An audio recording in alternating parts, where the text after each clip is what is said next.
दुनिया में आज तक भी ऐसी बहुत सारी चीजें और बहुत सारी घटनाएं हैं जो आज तक सिर्फ एक मिस्ट्री बनी हुई हैं, जैसे कि श्राउड ऑफ ट्यूरिन पर जीसस क्राइस्ट की डेड बॉडी की फोटोज कैसे आई, और क्या तूतनखामुन का खंजर अंतरिक्ष से आया था, क्यों इसने वैज्ञानिकों को 100 साल तक ये मानने पर मजबूर कर दिया कि ये खंजर इस दुनिया का है ही नहीं। सॉडर फैमिली के बच्चे आखिर रहस्यमय तरीके से कैसे गायब हो गए, और क्या पोलॉक सिस्टर का सच में दोबारा जन्म हुआ था। ऐसी ही कुछ मिस्ट्रीज इस वीडियो में हम जानने वाले हैं और उन्हें समझने की कोशिश भी करेंगे। सबसे पहले है पोलॉक सिस्टर्स। क्या ये सच में पुनर्जन्म को साबित करती हैं? क्या आपको लगता है कि कोई मरने के बाद दोबारा जन्म ले सकता है? अगर आप डाउट में हैं तो हम आपको ऐसी ही एक घटना के बारे में बताने जा रहे हैं जो इस बात को सच साबित करने की पॉसिबिलिटीज बढ़ा देगी कि पुनर्जन्म सच में होता है। मई 1957 में चर्च जाते वक्त एक कार एक्सीडेंट में 3 बच्चों की मौत हो जाती है, जिसमें से एक 9 साल का लड़का था और उसमें 2 सगी बहनें थीं। अपने बच्चों की मौत से पोलॉक फैमिली पूरी तरह से टूट जाती है। इस घटना के 3 साल बाद पोलॉक फैमिली के घर 2 सिस्टर्स का जन्म हुआ।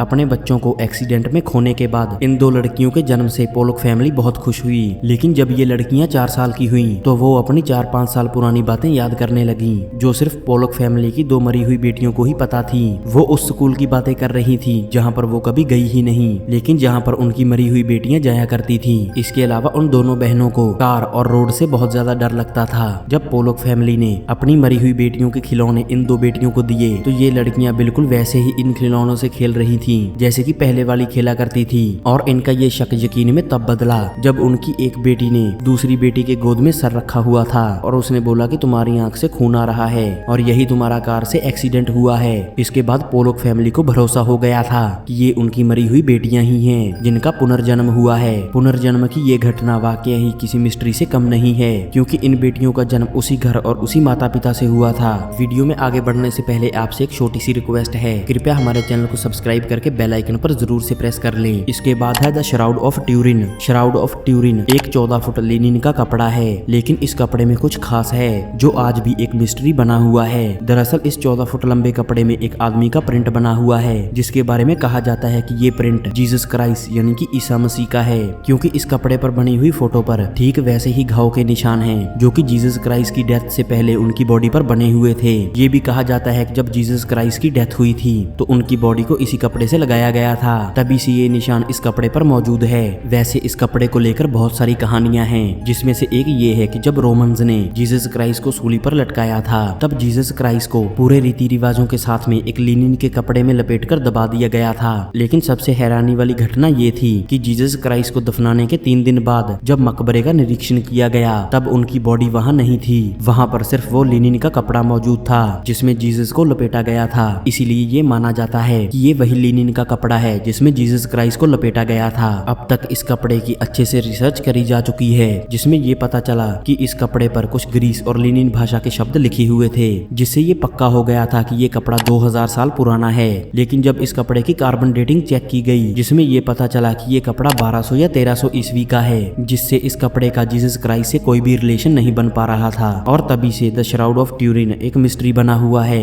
इसके बाद है द सॉडर चिल्ड्रंस। आखिर ये बच्चे कहाँ हैं? सॉडर फैमिली की मिस्ट्री 1945 में क्रिसमस की रात से पहले शुरू हुई थी। सॉडर फैमिली अमेरिका के वेस्ट वर्जीनिया में रहती थी। इस फैमिली में 10 बच्चे और उनके माता पिता थे। जब सॉडर फैमिली को घर में आग लगने का एहसास हुआ तो वो सब अपनी जान बचाने के लिए बाहर भागे। जॉर्ज सॉडर जो कि उन बच्चों के पिता थे, उन्होंने देखा कि 5 बच्चे अभी भी बाहर नहीं आए हैं और वहीं घर को चारों तरफ से आग की लपटों ने घेर लिया था। जॉर्ज ने बच्चों को बचाने के लिए सीढ़ी ढूंढी, लेकिन उस वक्त सीढ़ी गायब थी और वो उसको नहीं मिली। जॉर्ज ने सोचा कि अपने ट्रक पर से चढ़कर अपने बच्चों को बचा लूं, लेकिन उस वक्त उसका एक भी ट्रक स्टार्ट नहीं हुआ। और तो और जब जॉर्ज ने आग को बुझाने के लिए पानी ढूंढा तो उसको सारा पानी बर्फ में जमा हुआ मिला। जब जॉर्ज के पड़ोसियों ने कॉल करके फायर ब्रिगेड्स को बुलाने की कोशिश की तो किसी का भी फोन काम नहीं कर रहा था। आखिरकार पूरा घर ऐसे ही सुबह तक जलता रहा। 25 दिसंबर को जब पुलिस सॉडर फैमिली के घर पहुंची, उस घर में छानबीन करी गई, लेकिन उस घर में 5 बच्चों में से किसी एक की भी डेड बॉडी या कोई भी निशान नहीं थे। पुलिस ने पाया कि उस एरिया की सारी टेलीफोन लाइंस कटी हुई थी। बच्चों की मां से बातचीत करने पर यह पता चला कि आग लगने से ठीक 1 घंटे पहले किसी ने उनके घर पर फोन किया था, लेकिन उसने उस वक्त फोन पर ज्यादा ध्यान नहीं दिया था। और इन्वेस्टिगेशन होने पर पता चला कि एक अनजान आदमी को काफी दिनों से जॉर्ज के घर के आसपास देखा जा रहा था, लेकिन उसके बाद उस आदमी और सॉडर फैमिली के बच्चों का कुछ पता नहीं चला है। सॉडर फैमिली ने अपने बच्चों को ढूंढने के लिए हर एक कोशिश की, लेकिन वो हमेशा नाकामयाब ही रहे। पता नहीं वो बच्चे कहाँ गायब हो गए थे और क्या उस अनजान आदमी का उन बच्चों से कुछ लेना देना था या फिर ये एक कोइंसिडेंट था।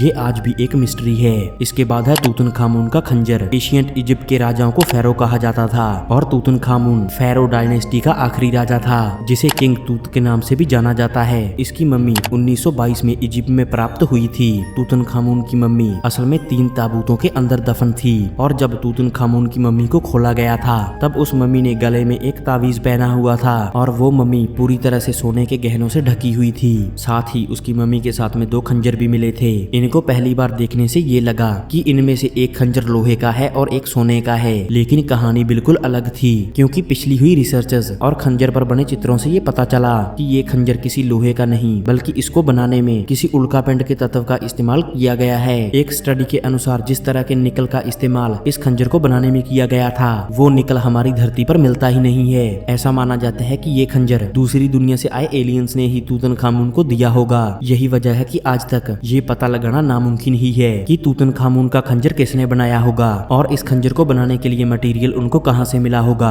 ऐसा भी हो सकता है कि उस वक्त कोई मीटियोर इस धरती पर गिरा हो और उससे इस खंजर को बनाया गया होगा। कुछ भी साफ नहीं कहा जा सकता, इसलिए आज भी ये खंजर एक मिस्ट्री बना हुआ है। अगर वीडियो पसंद आई हो तो वीडियो को लाइक और चैनल को सब्सक्राइब जरूर करें। वीडियो को अपने दोस्तों के साथ जरूर शेयर करें। वीडियो देखने के लिए धन्यवाद।